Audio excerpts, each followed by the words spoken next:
Hello! Right, hello! So I'm going to show you how to light a Charmwood C5. So this is one of our best sellers. It's obviously shown in the gunmetal grey.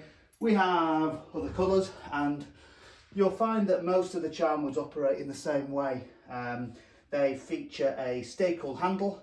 This gets hot, this does not. The control at the bottom is just a slide in and out.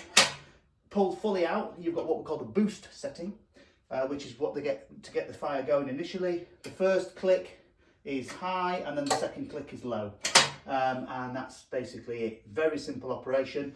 The Charmwood C range, free squeak. The Charmwood C range has a wood burner set up, so there's no grate or ash pan. So you literally let the ashes build up inside the grate here, and you just light the fire on top of the ash. It's important to try and establish a bed of ash from the day before.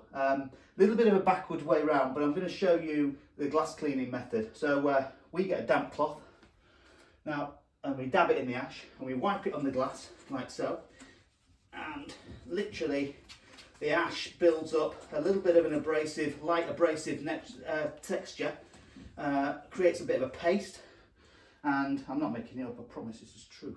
And then we wipe it off with a nice dry cloth, and that should bring it up nice and tidy. If you use your stove correctly, then really you shouldn't need to clean it very often, but from time to time you'll need to give it a bit of a wipe. It's just normal sort of practice, bearing in mind you are burning a fire in it, so you are going to get a little bit of residue building up. There we are, nice and clean. To clean the outside of the stove, just a dry cloth. Don't put water on it, don't put anything standing on it. They do tend to get a bit of rust if you do use damp cloths and let the water settle. So if you get a mark on it, wipe it off with a damp cloth, but dry it all up. Never leave water standing on it. Okay, right, so that's that. So this is going to be covering normal usage. And when I say normal usage, I mean once you've had the curing fire. So the curing fire, we recommend having 3 fires initially. As soon as you've had it fitted, you light just some kindling, let the kindling go out, and then you light the fire again once it's cooled down, on top of the ash, don't clean the ash out, and then add a small bit of wood, let that go out, and let it cool down, and then you can crack on and have a nice hot fire. And that hot fire, the third time you have a fire, it's going to smell. The paint on the stove has to go through what we call the curing process. The curing process means that the paint's hardening, and it creates a barrier on the stove. You must push through that third fire, because if you don't, it will keep coming back each time. So those are the 3 small fires. So I'm going to set the fire how I would light it. Now, there are different ways and different methods of lighting a wood burner. This is the sort of the standard technique, if you want to call it that. We use the top-down method as well, which is basically this in reverse, essentially. Now, the top-down method is quite a good method, and we're going to have a different video showing you that with the Charmwood Air, which is another one of the Charmwoods, and that might just benefit other people. Some people find that they'll adapt better to different ways of lighting a stove. This is my way. It's not my way, it's a way. So basically, yeah, that's what we're going to do here. I'm going to get some matches. There we go. So I've lit a tower of kindling. Most people, when they first light a fire, and I'll be honest with you, you know, tend to be us fellas, man and fire, we do tend to put a little bit too much wood on it initially, and maybe not enough kindling. So I'm going to put 2 firelighters on there. So the crucial thing we've got to do is we've got to build up a nice bit of heat inside the fire. We have the control fully open, and we have the door very slightly ajar. So it's not quite shut, it's just shut on there like that. And then what that does is that ramps up loads of air going into the fire. It's channeling loads of air in to get the fire nice and hot, and it forces heat into the flue. This is what we need to do initially. We need to get the flue warm. The flue getting warm creates a draw, and that's what draws the smoke up the chimney. It's important to make sure that we get the flue hot before we get the stove hot. You can see that the glass is just condensating a little bit on there because it's very cold today as well. So we just leave the door slightly ajar until we can feel a little bit of heat coming through. Just a little bit of heat coming through the glass. If I close the door now, you'll probably find that it might die down a little bit. and get quite condensation-y. I don't know if that's a word, probably not. Anyway, while that's getting going, I'll just go through how we build up the fire. So normal use, kindling, and then some people put a little bit of wood on top. It's very important to build up the log size nice and gradually. We will have a separate video on types of wood. That's really important again. Equally, enjoy it. It's something to be enjoyed, but don't get too obsessive about it. You know, it's like it's a balance. It's something to be enjoyed in your house. You will go wrong before you go right. It's so much of how much enjoyment you get out of this is how your technique goes with it. So getting the technique right with your stove is really important, which is why different methods of lighting suit different people.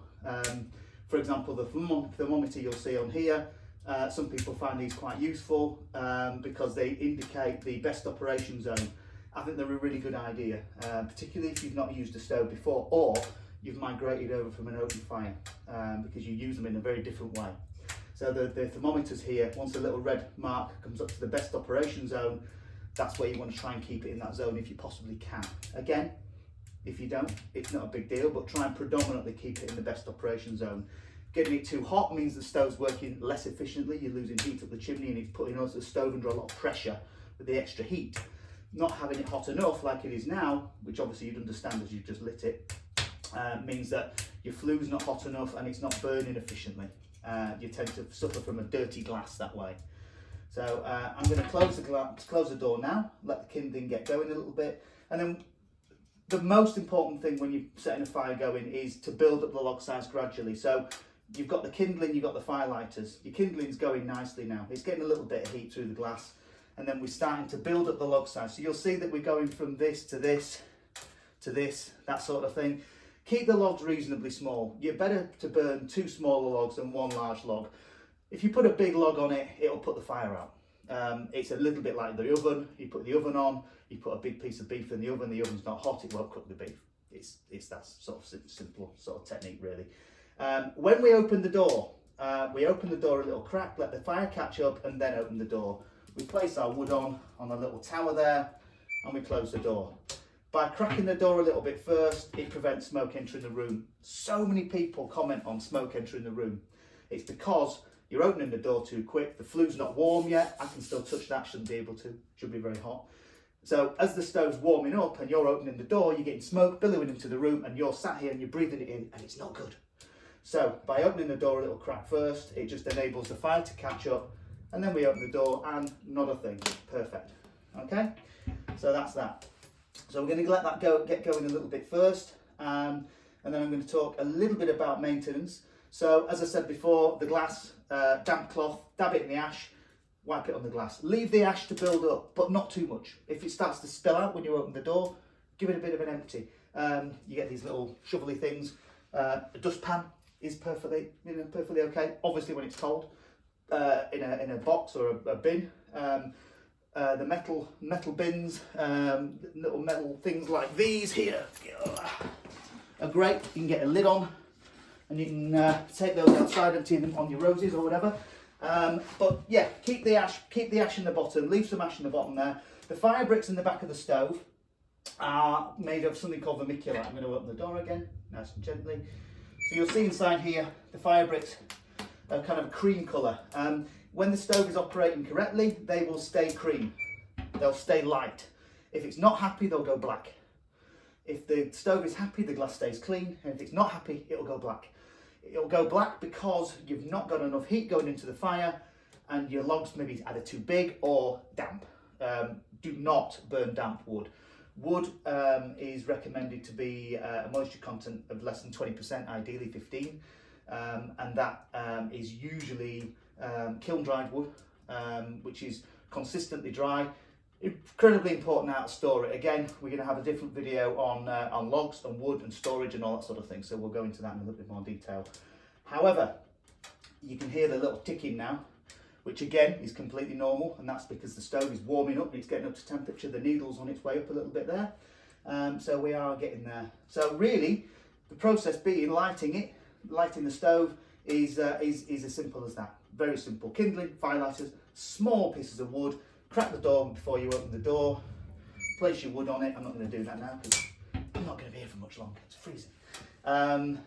Maintenance wise, as I say, keep the ash in there, but keep it low.